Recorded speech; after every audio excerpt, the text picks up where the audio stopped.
Hello and welcome to this show, which Cendrine and I run every month. And we're happy to see our guest today is Marty Smith. And to introduce him, I'll pass over to Cendrine. Hi, Marty. I'm so excited to have you today. So Marty is one of the best content curators I know, but is also a marketer. And he's very big on the phrase, oh, I lost my train of thought. I'm sorry, guys. It's okay. It's okay. Whoa, content gamification. That's the word I was looking for. My goodness, I'm tired. So three things. When I think of Marty, three important things: content curation, excellent marketing, and content gamification. So for the people who don't know what content gamification, could you tell us a little bit about it?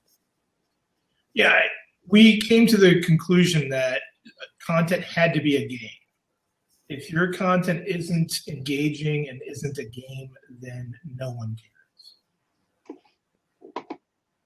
Right. So could you give us a couple of examples? Yeah, sure. Imagine a contest that you want to go to space, let's say. And so you put a big prize out there, $25 million. And people actually spend $100 million to try and win that $25 million.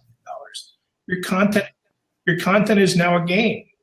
There's a great book called Bold that talks about this idea that, the way we engage is to create games and contests and to challenge each other and to have an environment that is challenging.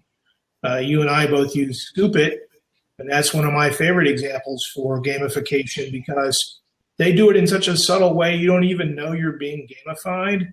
But when you look at your community and you see those people around you, I don't see Robin Good at the top of the stack because Robin has too many views. He's way up there on top of the mountain, whereas I see those people around me to keep me encouraged with, a carrot. The carrot seems always out there and always available, and so I need to scoop some more content, basically. And that brings up the issue of Scoop It being a valuable tool because it is a curation tool, and I think you get a lot more reach and a lot more bang for the buck with curation than creation these days. So, but it's all difficult to create original content, isn't it? I mean, to me, the original content ship feels to me like it has sailed. Cendrine asked me a question about did I think that content marketing was dead recently in a great post that she wrote for Business to Business News Network, right? Isn't that? Yep. Yeah, it was a great post. And the answer to that question for me is the idea that the way we were using content in 2003 and 5 to actually as inbound marketing does feel dead to me. I think content is still very important because how else are you going to explain yourself and engage? But you're not going to cut through any clutter with content today. On the other hand, curation, by grabbing content from people that you know, like, and trust, who then learn to know, like, and trust you, is a very, very powerful tool because it starts to build community, and community is, the secret to us. That's what it's all about. So, is there a particular situation or story that made you become a content curator? Yes, I have cancer. That's why I'm a content curator. And one of the things I realized when I heard cancer and my name in the same sentence is that I did not have the support system I needed to survive that challenge. And so I decided that one of my biggest priorities was to develop that support system. And the way I did that was to start listening and learning from others. I also happened to be one of the first people to get a hold of Scoop It. When Mark was putting it out there for people to test, I wrote about it.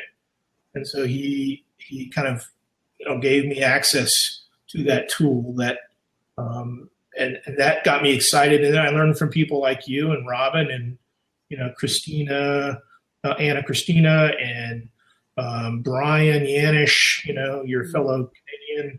And so learning from them how to look at content with a purpose, how to look at content to cut through the chaos and create branded messages to then develop community, did in fact develop a very powerful community for me. I have 70-something thousand followers now across 7 social nets where I had no followers when I started this journey. So you managed to go from a standing start to growing a growing network of people who you can relate to and who can relate to you.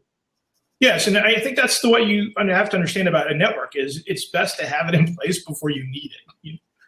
In my case, I needed it and didn't have it, and so I set about the process of creating it. And now it's great because I can ask it questions. I can ask my network questions. I can get tremendous support. People are pointing things out that I missed all the time.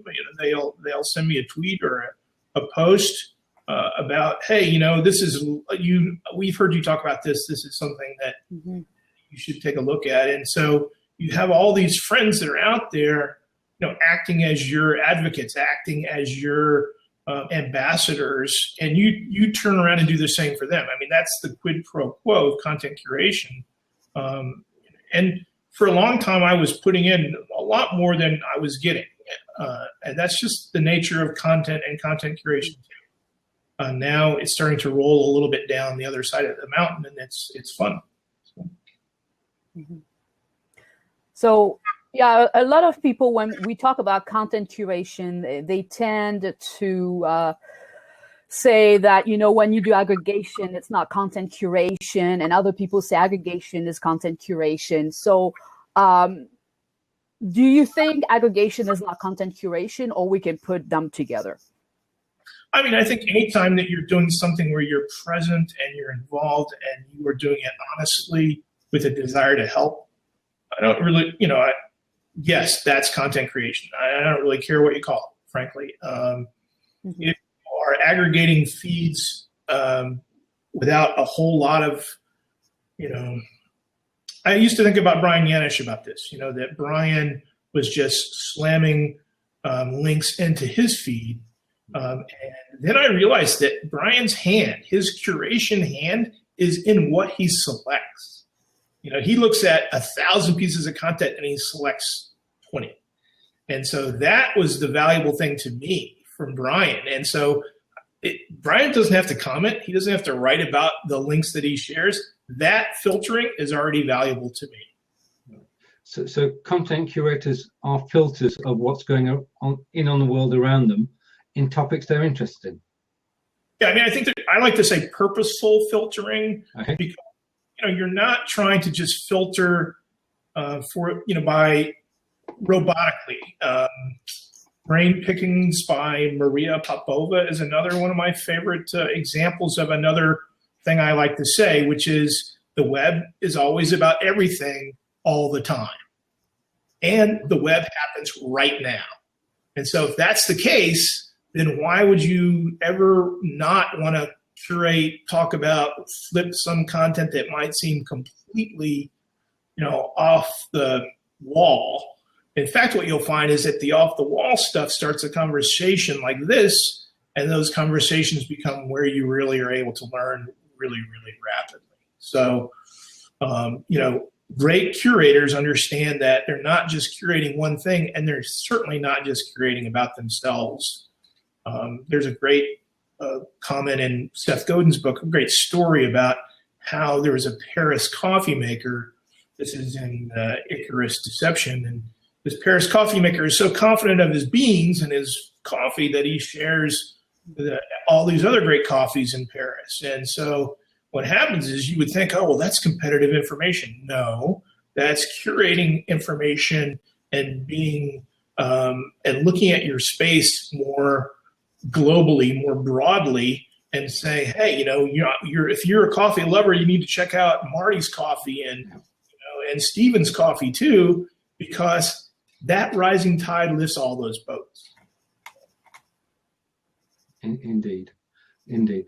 Now, about the content curation world, do you have a central hub? Is there one site that you gravitate to more in particular from which everything is organized? Stephen, repeat that question. I didn't quite understand. Okay. The aim of curation is to build a network. It's also to drive people to your hub. Now, is that your web page? Is that Scoop It? Is that Medium? Or is it somewhere else? Now you're asking a very interesting question, because to me, this idea is, kind of the tyranny that we've had in the past is you can have any relationship you want with me as long as it's on my website. That seems long gone to me now. And so I think the answer to your question is yes. If you are engaging with me on any of those platforms, then we have a relationship and we are collaborating and curating and creating community.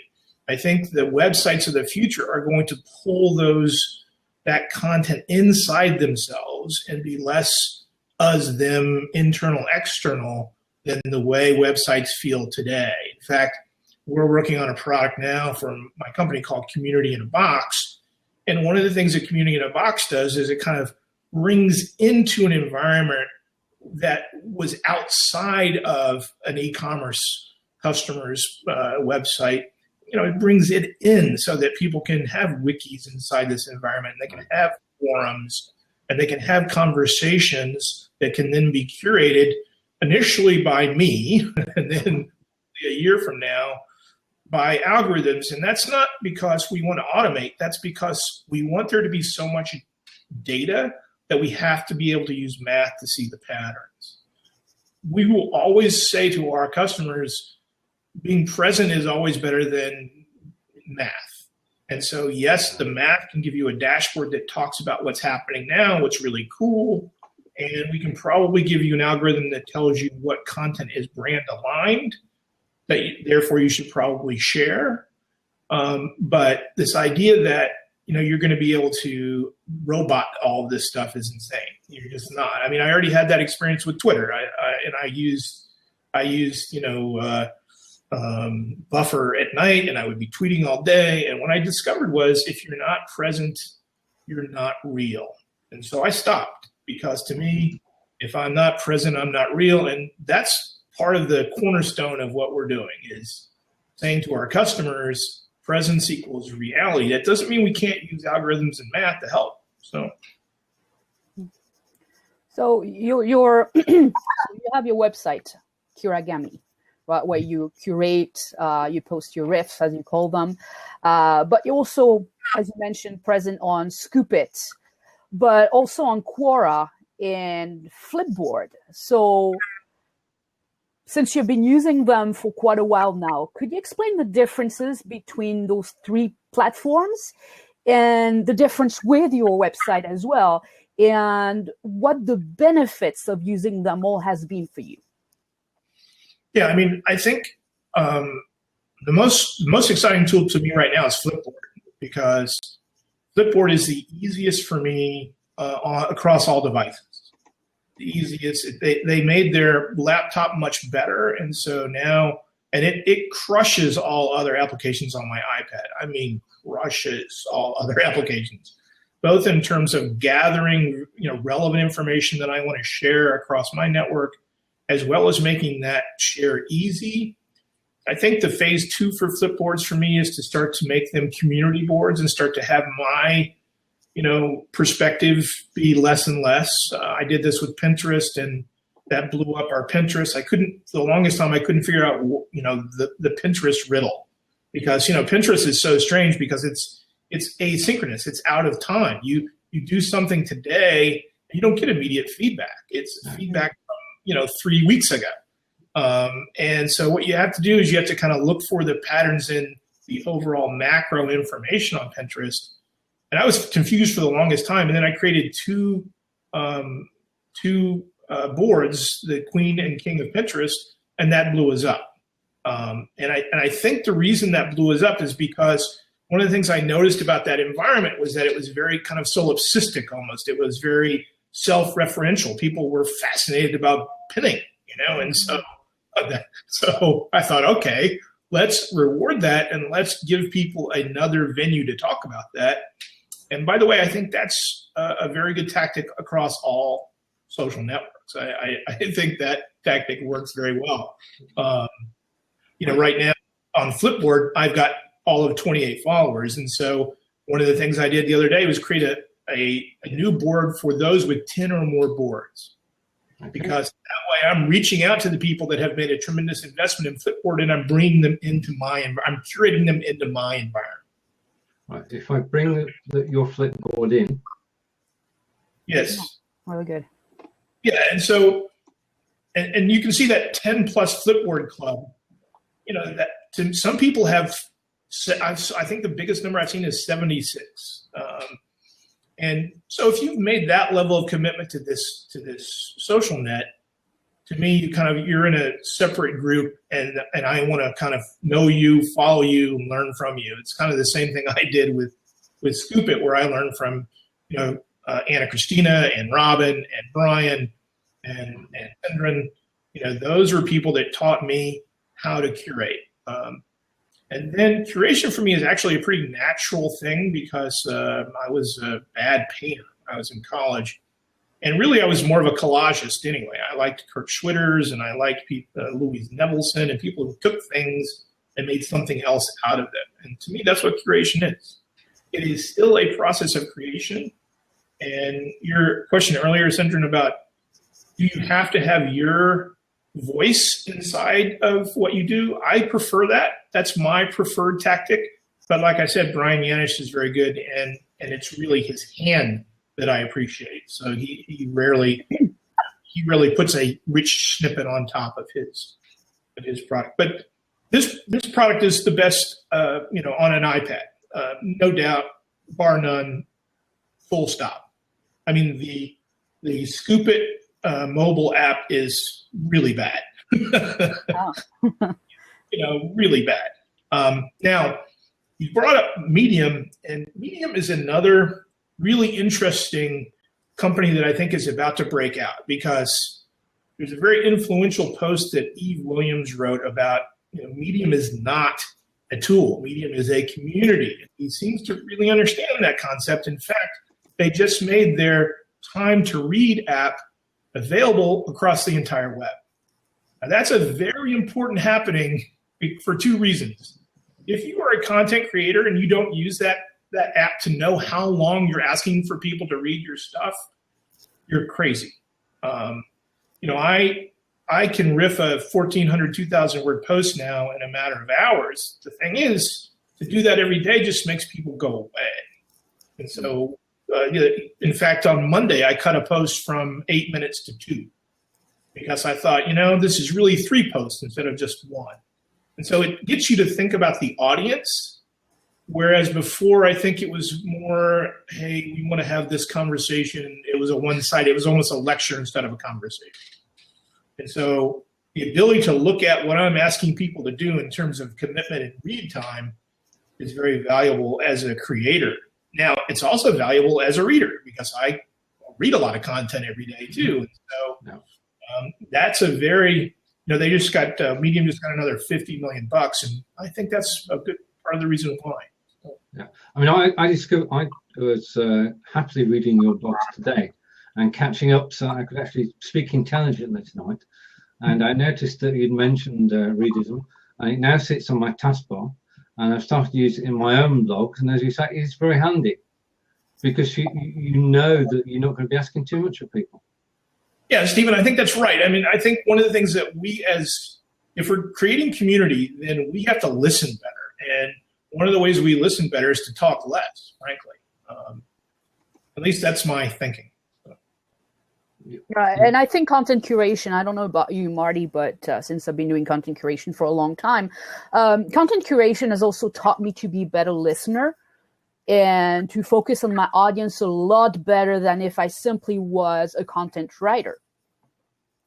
Yeah, I mean, you're the hardest working content curator in show business. And so that's what I like about you is that you dig it out and you are a very good listener, and and I know your hand now too. I know what things that you like, and I know what things that you're going to tell me that I missed. That's the thing that's really valuable to me, because who can do all the curation they need to do now? Nobody. No company, no man, nobody. So things are happening all the time everywhere. Remember, the web is about everything all the time, and it's happening right now. And so if you don't have, Sherpas and thousands of them, if you don't have a community of people that care about you and love you, good luck with that. Let me know how that works for you. Yeah. And I also think the content curation community is one of the most scaring in the world. Honestly, of all the people I've worked with, you in particular, you give me compliments. That's not the point, but we help each other. We have questions. I redirect an article to you. You redirect an article to me. We help each other. We communicate. We chat. And it feels great to belong to a community that is actually paying attention to what you're doing. And if you're really doing a great job, what I've noticed, you'll start being mentioned in lists and people will actually find you. So my biggest success is not in writing content, is in actually curating content. So I think that's one of the main benefits of doing content curation.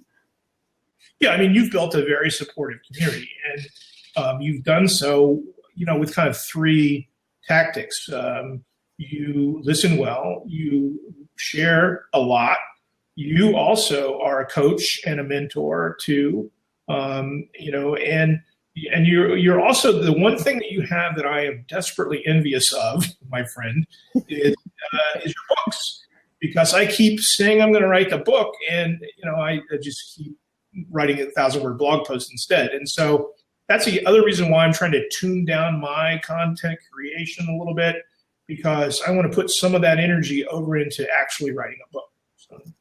Well, you have enough material. Knowing you have enough material, because Stephen, he can write notes in 5 minutes, come up with a long answer to a question. That's what I love about him. Seriously, he's amazing. He can write 1,500 words in under 2 hours, and it makes complete sense. Well, he's English. No, that's true. That's true. That's what amazes me about you, really. It's 5 O-levels in prep school, so. Yeah, but even if it's an art, right? Some people learn about it, but they're not gifted. And other people learn about it or don't learn about it, and they are gifted. So that's one of your great strengths, I think. One of the roles of content curation, and this is why creation to me can't go to zero. Because one of the reasons I write is because I'm clarifying. I write every single day. I wrote every day when I was having chemo. That's how committed I am to writing every single day, right? If you're writing as you're nodding off from chemo, you have a commitment there. That's a passion in your life, right? Mm-hmm. I do that for two reasons. One, the more I write, the easier it is to write. And the more I write, the more clear something becomes. The clearer, it's doctors around here, and I'm surrounded by hospitals, luckily. And doctors around here get taught in this, watch one, do one, teach one mode. And that's the other thing I love about Scoop It in the community there. And I'm starting to love about Flipboard and Medium is that it's an easy place to kind of, watch one, do one, and teach one. Mm-hmm. So, since right, this is occasionally on a blab. Just while we're gathering our thoughts, welcome to everyone who's with us today.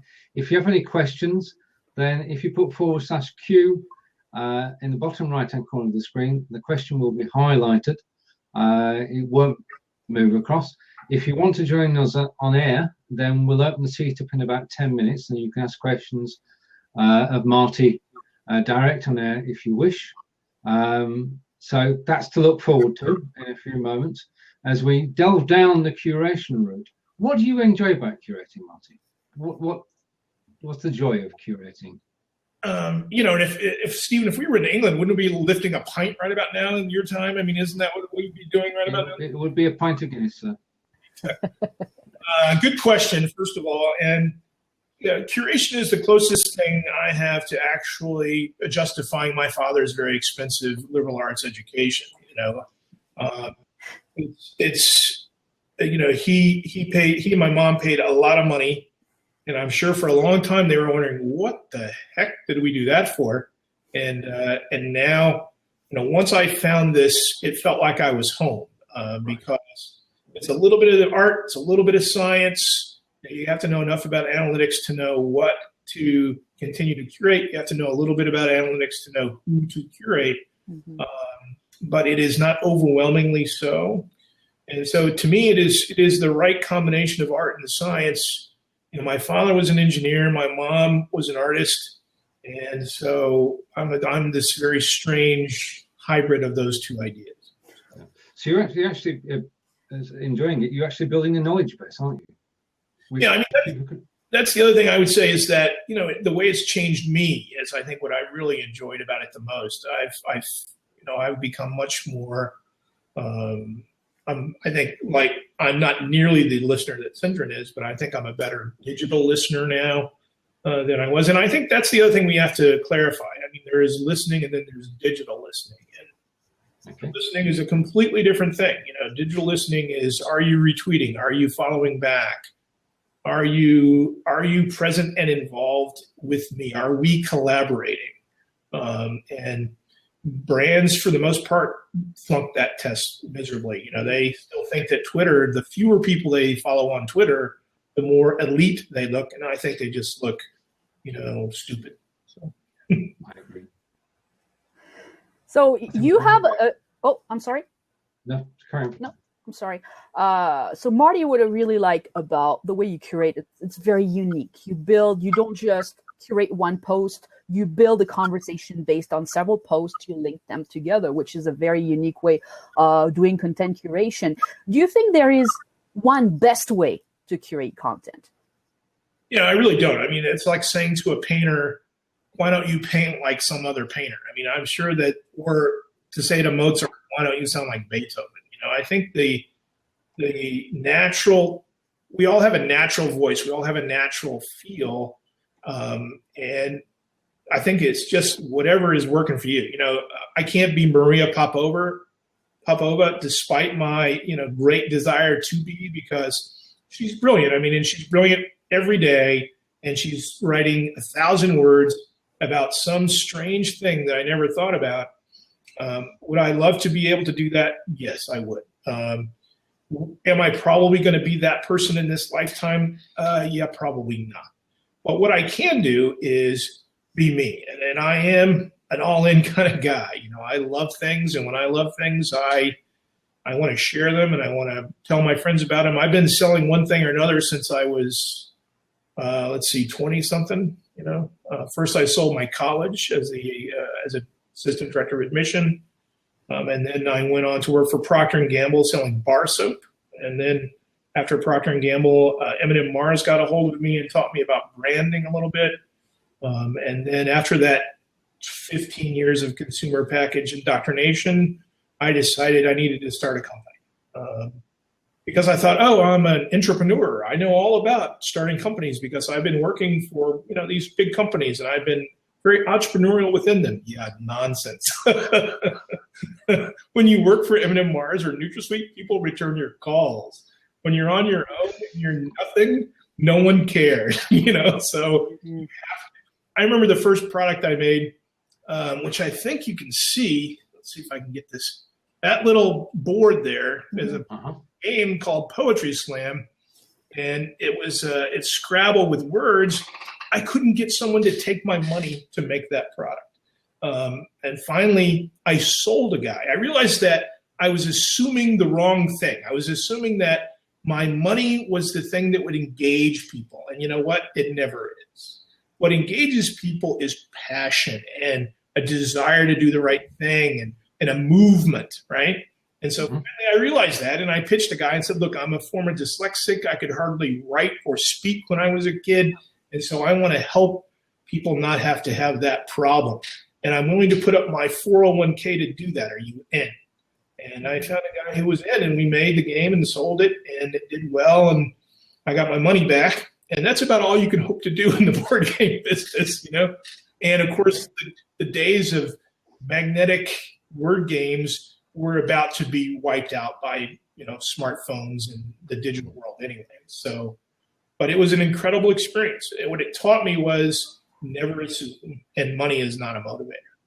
Mm-hmm. Indeed. Right. Okay. Where do you see content curation going? More automation, you mentioned earlier, or do we need to have people filter it for us? Well, we always need people. I think that content curation is going to become more automated. I mean, some of what we do as curators, the tools are going to get better. And so that I use a product now called Feedly, which is a very good RSS reader. And a lot of people think RSS is dead. And actually, I think that RSS is not dead because Feedly's browser-based pro version now, you can actually create a website. If you go to Feedly/Kurigami, you'll see that site. And it's still rough and it's still better as a tool for me than as a publishing tool, for you to read. But it's a powerful tool, and I think inside of there somewhere is the future. Oh, he's gone. He'll be back. That's okay. He will be back. Technology, right? Yeah, I really like Feedly. I agree with you. To publish, maybe not so much, but it really allows you to basically have a hub where you can follow all your sources and everything. So that's what I really like about it. Without having, I work from my email, from my inbox, but I like being able to check, my sources when I want to, not feeling pressure to check my emails and to make sure that I have one new subscription, new blog post being published, and so on and so forth. So that's one of the main benefits of using Feedly for me. Well, and I think email is over. Uber the other day said they will stop emailing people. That to me is an indication of the future. I think there are two sides to that. One is the social media side, where email plays less of a part because we've got Slack, we've got WhatsApp, we've got applications, we've got Facebook Messenger, and we don't feel the same need for email. And then there's the whole industrial commercial side who don't know what Facebook is. They will still use email. Mm-hmm. That's my tip. You have those in England too, Stephen. So. Well, but I tell you what Moses does over here, just digressing for a moment, is that we don't text people. We don't use text. Is it not considered good manners or something? I mean, what's the problem? As soon as we got messaging on the internet, then texting just disappeared, dropped off the face of the earth. I know it's very strong in the States, isn't it? Yes, absolutely. And from what I understand, in India, you can text money. So in India, the phone is the computer. And there they've figured out ways to use what communication they have and connection they have for the greatest benefit, So. Yeah, indeed.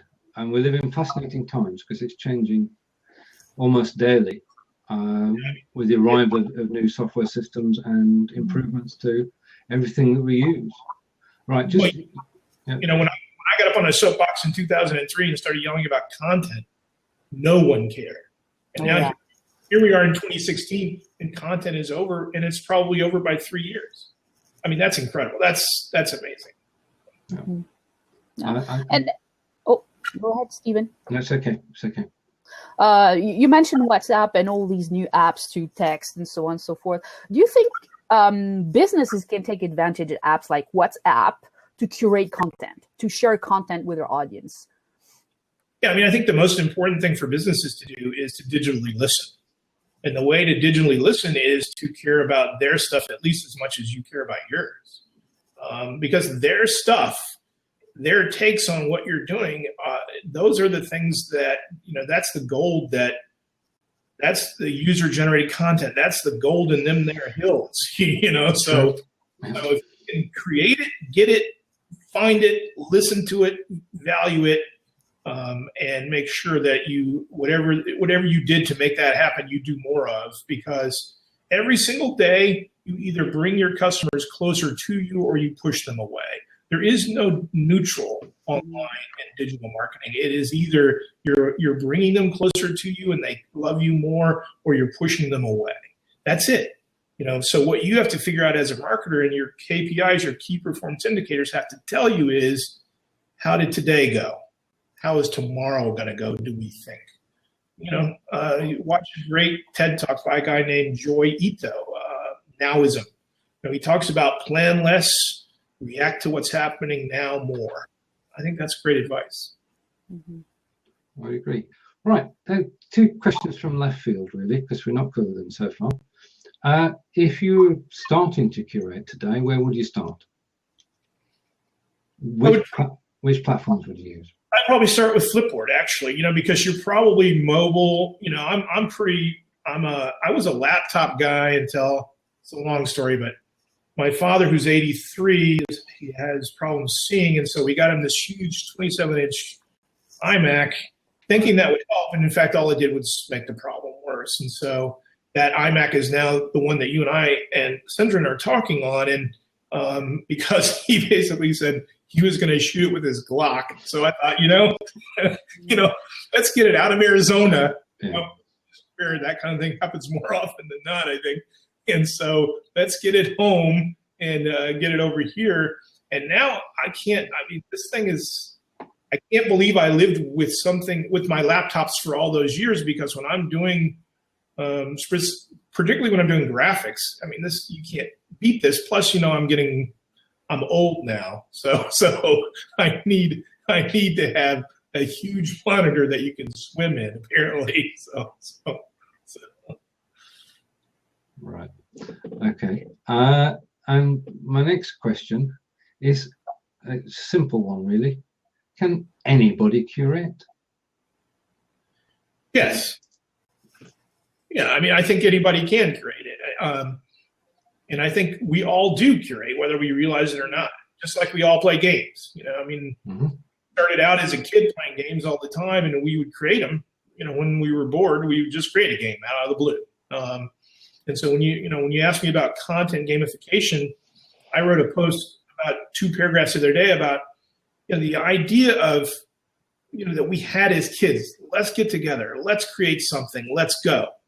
That's really what we're trying to do, and that's what we're trying to help our e-commerce clients do as well. And they just want to jump off the roof at this point. They feel like they've been in the middle of a tornado, and the tornado is only speeding up. It's not getting slower. And so what we're trying to do is help them, relax, understand that we can start to use math and technology to do some of this work. Yeah. And then, really, it's the 80-20 rule. I just helped a client make about $1 million and change over the last 16 months. And the way I did that was, kind of clarify what business they're in. It's moonaudio.com, and they make the best audio cables in the world. And I'll give you a perfect example of this, of what I helped them understand. They had this DIY store where you could go buy solder. And I said to the founder and owner, as much as I knew that he loved that DIY store, I said, look, man, we can't pay for the conversation we just had with all the sales that you've made out of that store. And, he had it there because he has to have that material to make his products anyway. Yeah. So his thought was, I'll just throw up a DIY store. And at a time when nobody else had a DIY store, that made sense.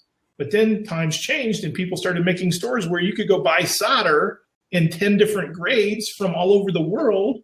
And then he needs to do something that he's really good at, which is make audio cables, right? And so that 80-20 rule, that's the most common fractal I saw as a director of e-commerce. Everything had 20% of something was controlling 80% of something else. 20% of people that were linking to us were controlling 80% of the traffic. 20% of the links on our site controlled 80% of the month.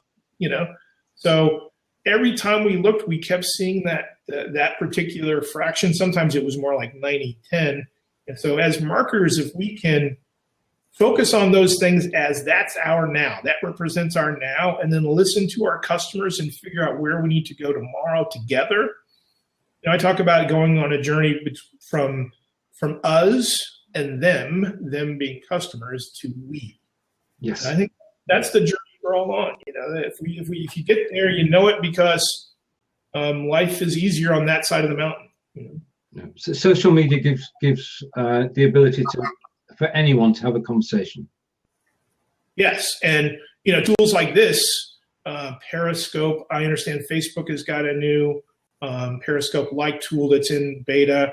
Before long, we're all going to have these huge goggles on and be talking to each other in VR, I guess. But and if you see a crazy-looking cat here, he likes to be involved, and so he's sitting down. So good. That's where we want him.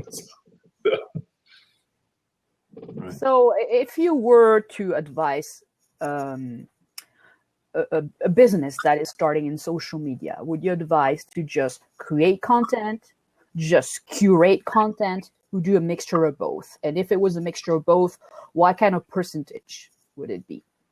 I mean, I think you have to create some content to have legitimacy, to establish who you are. The most important content on any site, in my mind, is the about page. And these days, I would probably have a written about page that you thought about and worked on hard. There's a great book by a guy named Simon Sinek, Start With Why, that I like to give my clients when they are starting with me.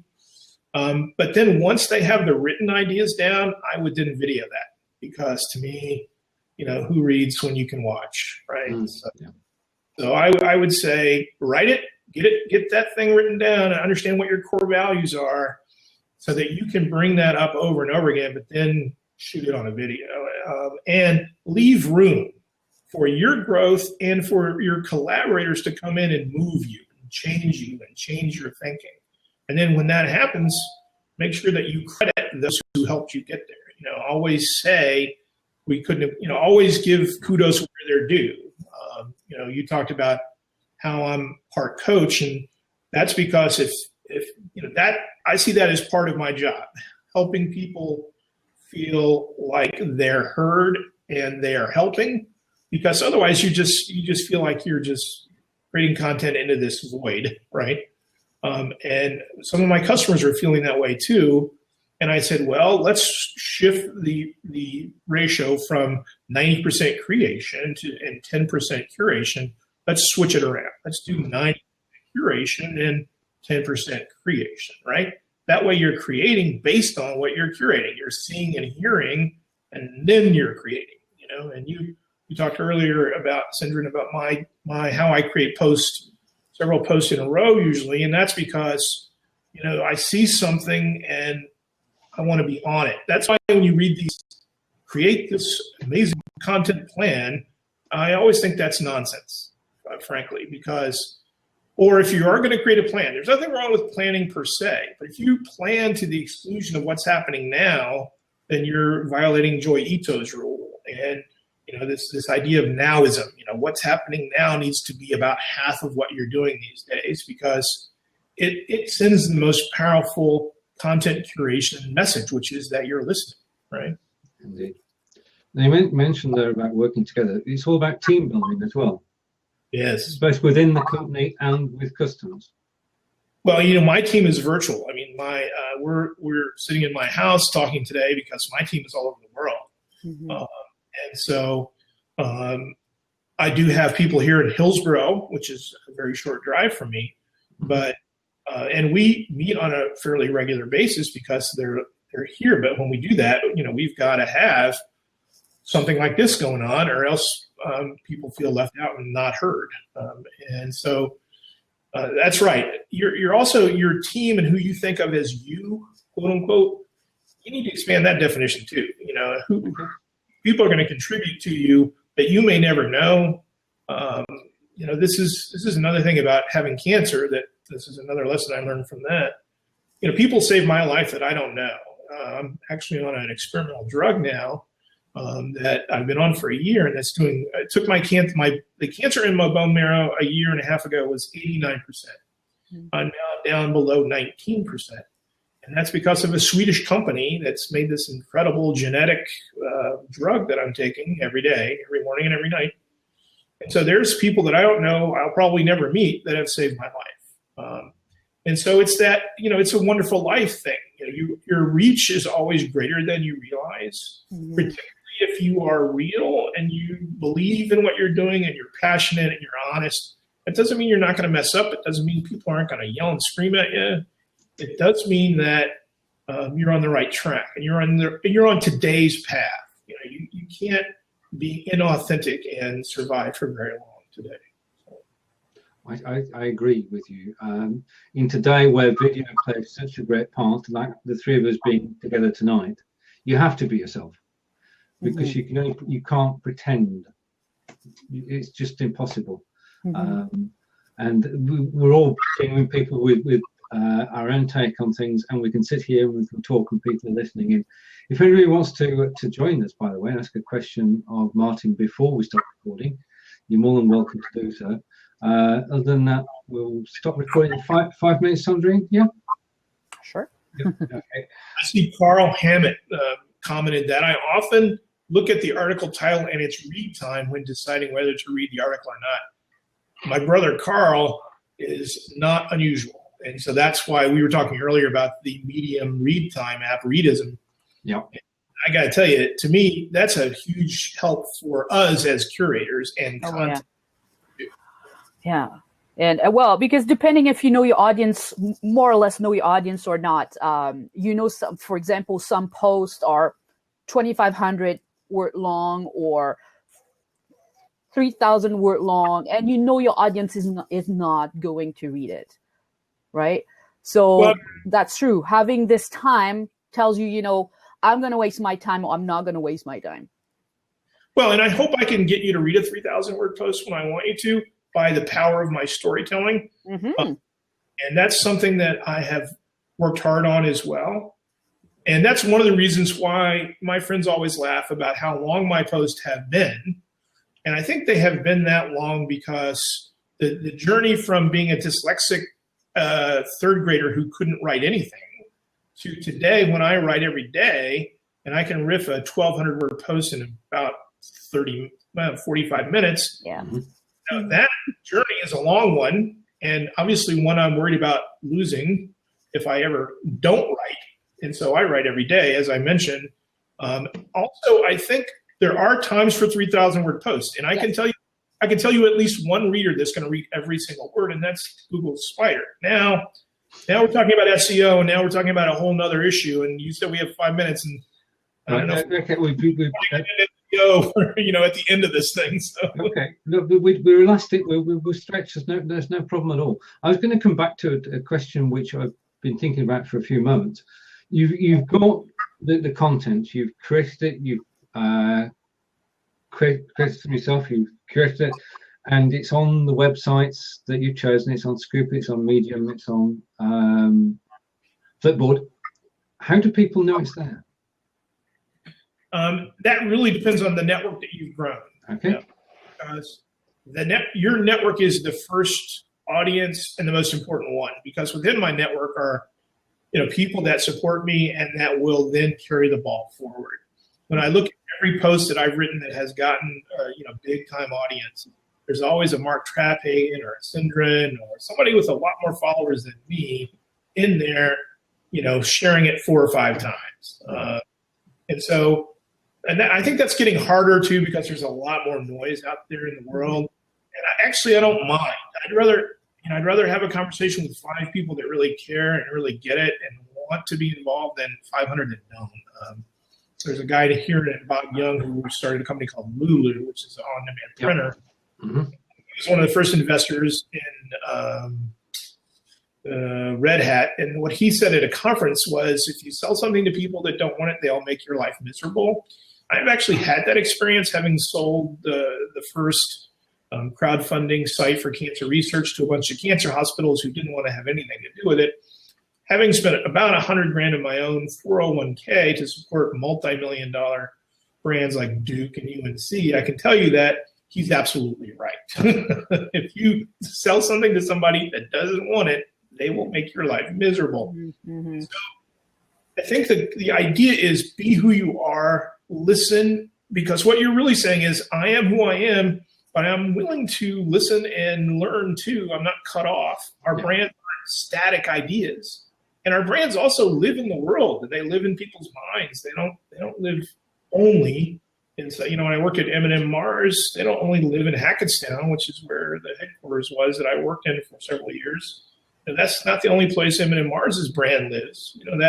That brand has all kinds of traction. For you guys over there, there are different Mars brands in England. Snickers? Yeah, well, Snickers certainly, and then don't you have a Mars bar too? That's a yeah. Yeah. Well, yeah. And so, and then Mars bar over here never, that's, I think your Mars bar is actually Milky Way anyway. But the Mars family was very global focused, very global thinking long before it was very fashionable to be that. And they gave a 20-something-year-old kid, cool $1 million toys to play with. And I will always love them for that. The idea of big is a hard thing to sustain when tools that we use now are easy. They're scaled, and you and I can create a candy company, and maybe we'll find an audience. Maybe we'll take away some share from Hackettstown and Mars. So this idea of curation as a way of listening, that coffee story that Seth Godin shared, to me, that's just a perfect story. Think broadly. Remember that the web is always about everything all the time, and curate whatever you think is interesting from, Hume to something related to more closely related to your industry. So. Well, we've amazingly been going nearly an hour. I think we could come back to this topic at a later date. It's been, Cendrine, if you take over and close, that's probably just the recording thing. I'm sorry, what? If you do close down with Marty, and then we'll pause the recording. Okay, well. He's giving you the last question, I guess.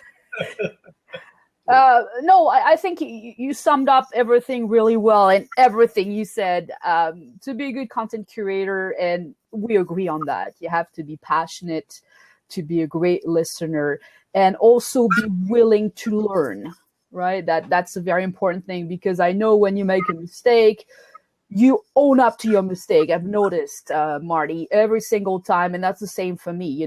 Really, it's about being human and to be a good listener, and that's you've been saying all along. And there's not one way to curate. That's an important thing. And we all curate in a way.